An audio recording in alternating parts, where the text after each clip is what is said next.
નમસ્કાર મિત્રો, સૌપ્રથમ તો આપણા ગુજરાત રાજ્યના મંત્રી શ્રી ડૉક્ટર પ્રદ્યુમન સાહેબને એમના જન્મદિવસની ખૂબ ખૂબ શુભેચ્છા. આજનો મારો બહુ જ મહત્વ સેન્સિટિવ મુદ્દો છે ફિક્સ પે પોલિસી. 2012ની અંદર ગુજરાત હાઈકોર્ટે એવો ચુકાદો આપ્યો કે ફિક્સ પે પોલિસીની અંદર સમાનતા અને તકના અધિકારનો વિરોધ થઈ રહ્યો છે, ઉલ્લંઘન થઈ રહ્યું છે અને ફિક્સ પે પોલિસીના નામને ગુજરાતના કર્મચારીઓનું શોષણ થઈ રહ્યું છે, જેની અંદર આર્ટિકલ 14, આર્ટિકલ 16, આર્ટિકલ 27નો ઉલ્લંઘન થઈ રહ્યું છે. એટલે એમને દરેક કર્મચારીને પહેલા જ દિવસથી કાયમી કરવા માટે એમને ચુકાદો આપ્યો. પરંતુ તરત જ ગુજરાત સુપ્રીમ કોર્ટે એટલે કે સુપ્રીમ કોર્ટે એના ઉપર સ્ટે મૂકી દીધો અને એવું કહ્યું કે આ ચુકાદા દ્વારા ગુજરાતી તિજોરી પર બર્ડન પડશે અને આ ચુકાદાની અંદર SLP એટલે કે સ્પેશિયલ લીવ પિટિશન દાખલ કરીને અનિશ્ચિત સમય માટે એનો જે જવાબ હોય, એનો જે મતલબ ચુકાદો હોય એ પેન્ડિંગ રાખી દીધો. આ વાત છે 2012થી. આજે આ વાતને 14 વર્ષ થયા. કેટલું બધું શોષણ થઈ રહ્યું છે ગુજરાતની અંદર. કેટલા લોકો ફિક્સ પેમાં છે. ભારતની અંદર ટોટલ 28 રાજ્યો અને 8 કેન્દ્રશાસિત પ્રદેશો છે. આ 28 રાજ્યો અને 8 કેન્દ્રશાસિત પ્રદેશોમાં ગુજરાત છોડીને આવો ક્યાંય કાયદો નથી. દક્ષિણ ભારતની અંદર 1 થી 2 વર્ષનો એક પ્રોબેશન પીરિયડ છે. કેરાલા, જે ભારતનું સૌથી શિક્ષિત રાજ્ય ગણાય, ત્યાં પહેલા દિવસથી જ બધાને કાયમી ધોરણે એ લોકોને નિમણૂક કરવામાં આવે છે. પંજાબ અને મહારાષ્ટ્રની અંદર 3 વર્ષનો છે. રાજસ્થાનની અંદર 2 વર્ષનો પ્રોબેશન પીરિયડ છે. ખાલી માત્ર ગુજરાતમાં 5 વર્ષનો છે. હવે સુપ્રીમ કોર્ટની અંદર જે દલીલ કરવામાં આવી એ કેટલી પાયાવિહોણી કહી શકાય. જેમ કે એમણે એવું કહેવું છે કે 5 વર્ષની અંદર કર્મચારીની ગુણવત્તા ખબર પડે. હવે નવાઈની વાત તો એ છે કે 200-500ની જગ્યા હોય છે, 1000ની જગ્યા, ત્યાં 1 લાખ 2 લાખ લોકો કર્મચારી કેન્ડિડેટ પરીક્ષા આપે, જેની અંદર 70-80 હજાર પાસ થાય, એમાંથી 200-300 લેવામાં આવે.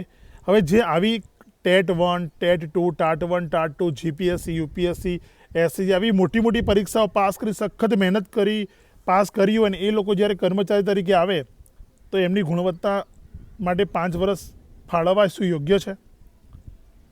2006 પહેલાં બધી સીધી ભરતી હતી. લોકો કરપ્શનથી અંદર આવતા, ડાયરેક્ટ ભરતી થતી લાગવગથી. ત્યારે આવું કંઈ યાદ નહોતું.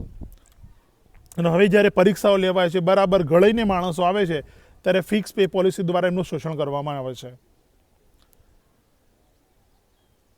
સરકાર પણ કદાચ જાડી ચામડીની હોઈ શકે અને દેશ પણ અત્યારે સૂઈ રહ્યો છે. કારણ કે સરકારને ખબર છે કે 2012ની અંદર જ્યારે આનો ચુકાદો મતલબ સ્ટે આવી ગયો, ત્યારથી કર્મચારીઓ જાગ્યા નથી. હવે શું જાગવાના?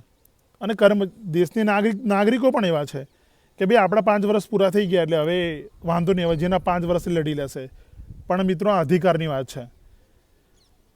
જે અધિકાર મળવો જોઈએ નાગરિકોને એ મળતો નથી.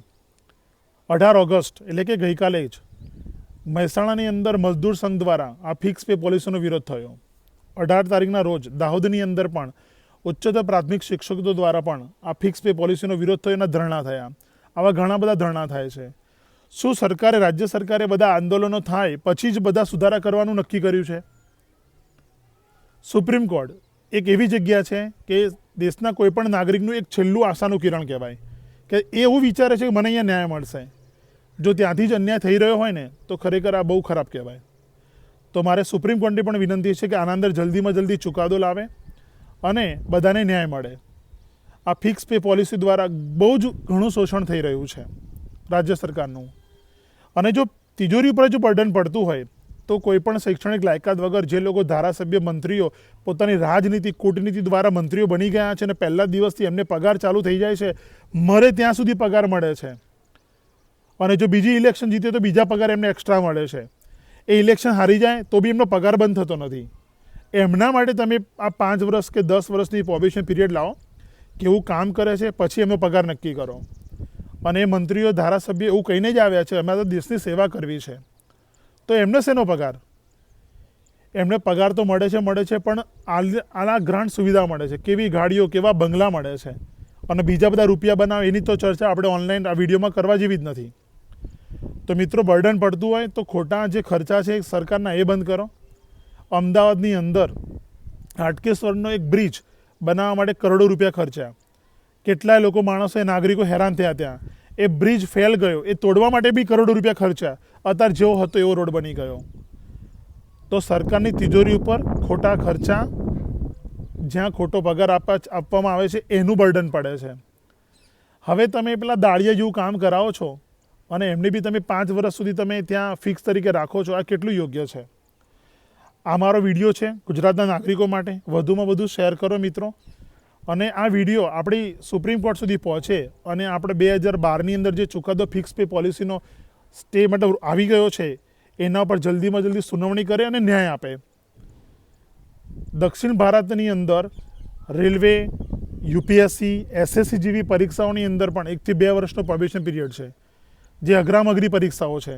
અને હવે તો દરેક ક્ષેત્રની અંદર ક્લાર્ક હોય કે સચિવાલય હોય કે શિક્ષક હોય કે કોઈ પણ કર્મચારી પરીક્ષા વગર ભરતી થતી નથી. તો 5 વર્ષ સુધી શા માટે એમનું શોષણ થવું જોઈએ? એમને કેમ સમાન વેતન ના મળવું જોઈએ સમાન કામ માટે? એમને પણ તક કેમ ના મળવી જોઈએ? શા માટે એમનું શોષણ થવું જોઈએ? મિત્રો, આ મારો વિડીયો છે એ વધુમાં વધુ શેર કરો. અને